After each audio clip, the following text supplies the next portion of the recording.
Welcome back, everyone, to another exciting episode of Attack Production. Today, Bankrupt joined again by Nick, as today we go over another exciting episode of Time Wars. And today, it's been 7 years, and the Z Fighters have kind of had a relaxed moment, and all of a sudden, tournament's happening, Goku's back, they're fighting, and Vegeta gives in to Babidi and becomes Majin Vegeta.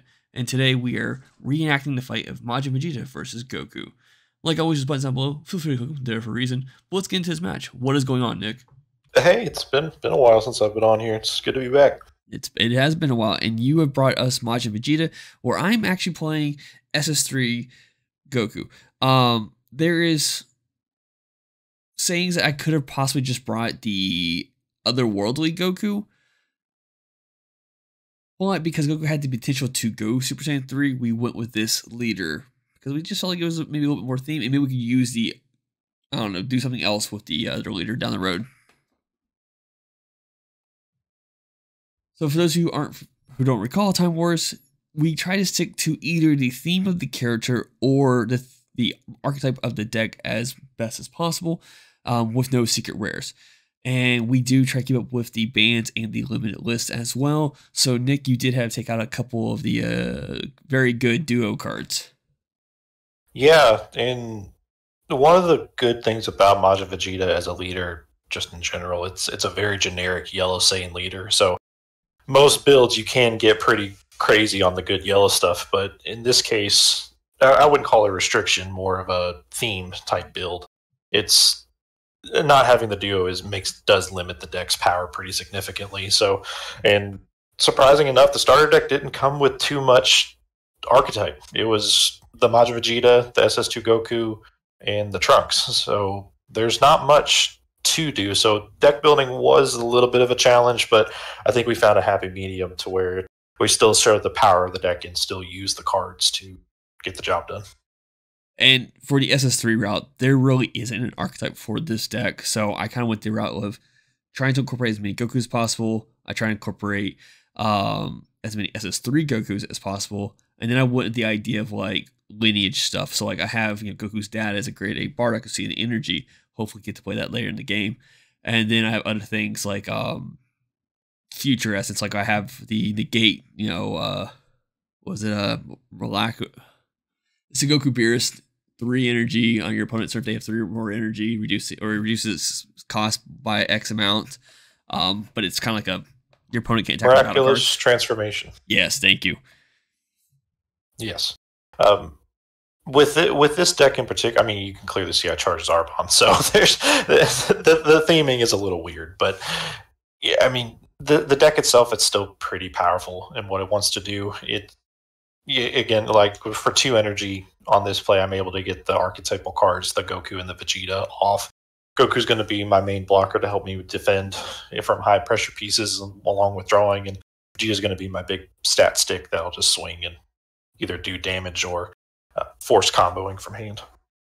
And it's one of those situations where, like, as we can see, you're for like 1 energy. Like, yes, you get more benefit of tapping the Goku, but you had the ability to possibly force me to awaken this turn, or even just give me to apply more pressure because SS3 Goku, you don't draw on the front side, so I had to find other ways to draw resources.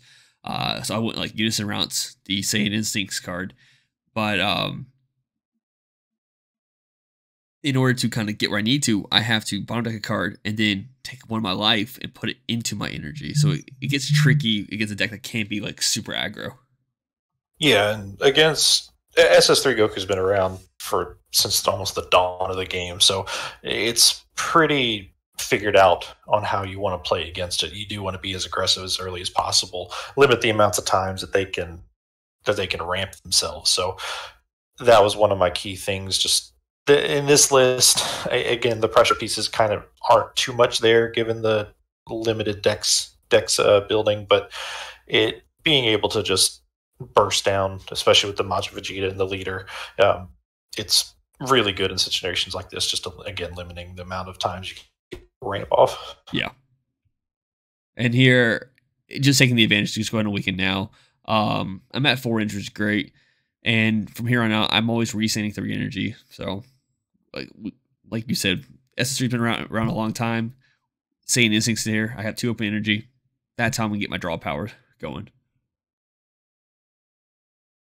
Yeah, and seeing again another classic card, the Zarbon just being able to restand the Majin Vegeta is really huge in much any game, since the Majin Vegeta does have Servant, being able just to make it a threat again. A lot of people just see it and rest when they're like, okay, nothing, it's done. But having cards like Zarbon, and even in the Z deck with the Goku, that restands it as well. Really huge in a deck like this, just constant pressure from those big swings. Now, I can't remember too much of what was in my hand, but at this point, my double strike on the Majin Vegeta's turned on, so I always had that threat of a big swing. And looking at my hand, just peeking at it at that point, it's again, I didn't have too much to go off of. The biggest thing here is I wanted to try to get down to 3 life to Z Awaken as early as possible.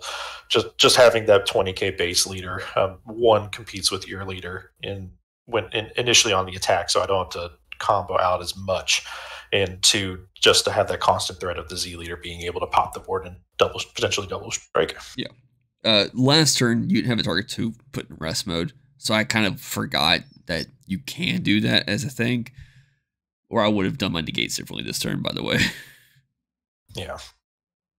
And one thing I'll mention here too is the auto swing on the Majin Vegeta to give it double strike is a limit 1. So in this case, since I've already swung with the first one, the second one's just going to be the 25k. Yep.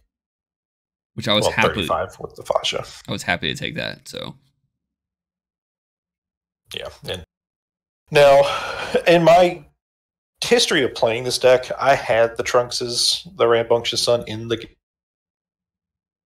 They were almost exclusively charge targets, but where the Goku and Vegetas have been limited, this card does come up slightly, just because it is another double striker piece. Again, just adding on that pressure, and in this case, removing big pieces from your hand for defense or offense. And for this swing in particular, I wanted to get myself down to 4 life because we have the super combos, and my Activate Battle just turns that on automatically. So now we're, again, getting closer to that range of being able to Z Awaken for free. And you're trying to get this double strike put in, so I'm going to have to get up there to some degree just to not go down to 1 life. Right. And especially the way the game has been pushed out as of late, triple strike and quadruple strike are just big. Anything bigger than double strike is kind of rare and a few and far between. So having a huge double strike, especially in a position like this, from 4 to 2 or 3 to 1, is just huge. It just essentially turns on almost anything in my deck, especially being one to more aggro style decks, and forces Bancroft to be more defensive on everything. He has to respect literally every swing that I do going forward if it was to connect. So having that huge swing now, going a little bit of tall with wasting a super combo on my end, was still enough to trade to force the big defensive pieces out of his hand early. As we go into this turn, there's going to be I'm going to say a delayed misplay. I think I catch it at the end of my turn. So I'm just putting it out there now, and I'll talk about it as it happens. I think I'm trying to find a charge target right now. Because, like, where I didn't have a lot of cards in my hand, it got really thin. I'm, like, trying to figure out, what do I keep? You know, can I draw into, in this case, a unison to play this Tapion? Because I am playing, I think I'm playing in this deck 6 unisons, and I'm just not seeing them. And then, of course, either 17, 18, just get the marker ramp to spend the markers on something else, and to get the combos out of my drop area to play like the 6-drop Goku I have in my energy right now from the Other World set.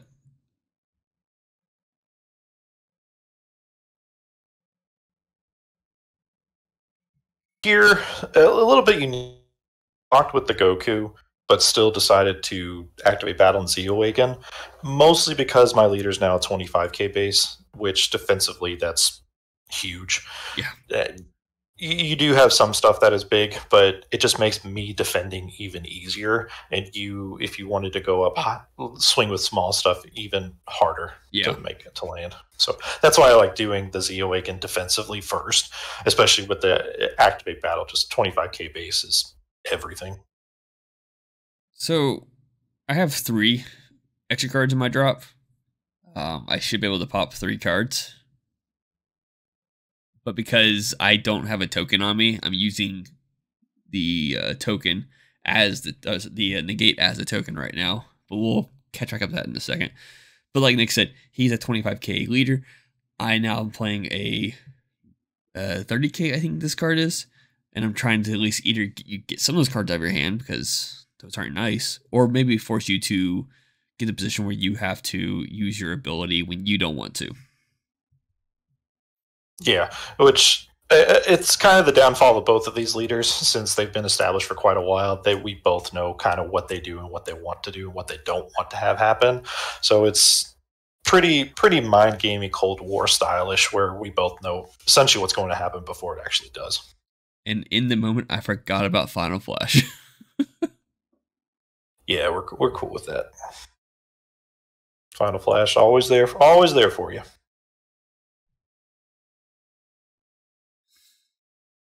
So we should catch it in a second. But yeah. Yeah, I don't think I don't think it affected anything because my turn hasn't really fully gone yet. So yeah, here goes where you call it. Which again, it's fine because we didn't swing with the trunks yet or anything. So no harm, no foul. So remind me what this Goku does again. So the Goku, it's meant to be paired with the Majin Vegeta, the Prince of Destruction Vegeta. On swing of the Goku, it will pop a battle card in rest mode, give itself. I don't know what just happened, but we're back. The first set of audio got kind of messed up, but we're gonna go back right before you tackle Fuel Leader. What's going on, Nick? Hey, so we swing with lead. We want to get the effect off. At this point, since I'm sitting at 2 life, it's kind of a now or never situation. I want to make sure I get it off as much as I can, and I'd rather do it offensively than defensively to try to force stuff out of your hands. So it's a win-win scenario for me either way. Either you lose your hand trying to defend yourself from a double strike to put you at 1, or you take it and go to 1, and then everything I do after that is threatening. Yeah. So that boosts you up to you're actually a 20 leader. Does it go up to 15 plus 15k? Is that right? Yeah, so we're sitting at 35k base. Which is just and it's double strike too, I think, right?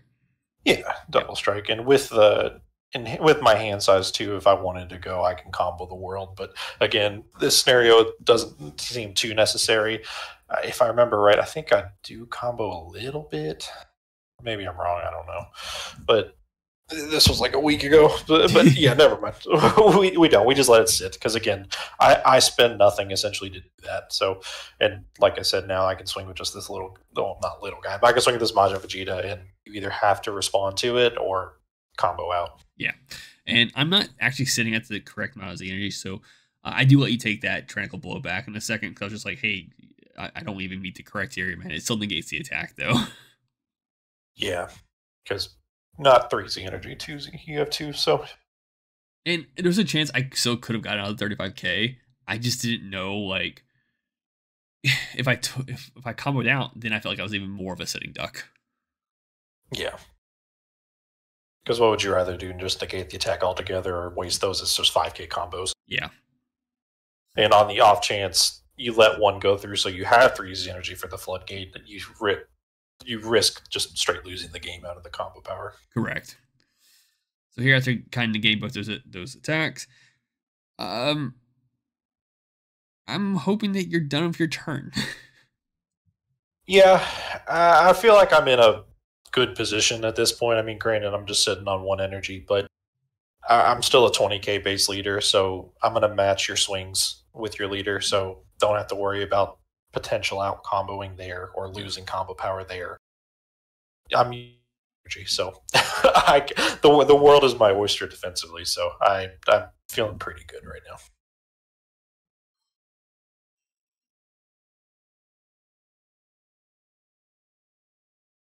But yeah, and one of the things here is I just specifically didn't want to tap out because, again, once yellow taps out, it's pretty much donezo. So Yeah. I'd rather, even if I didn't have anything to do, like just having one yellow energy up is enough to put some type of threat in your mind, just to think, what does he have?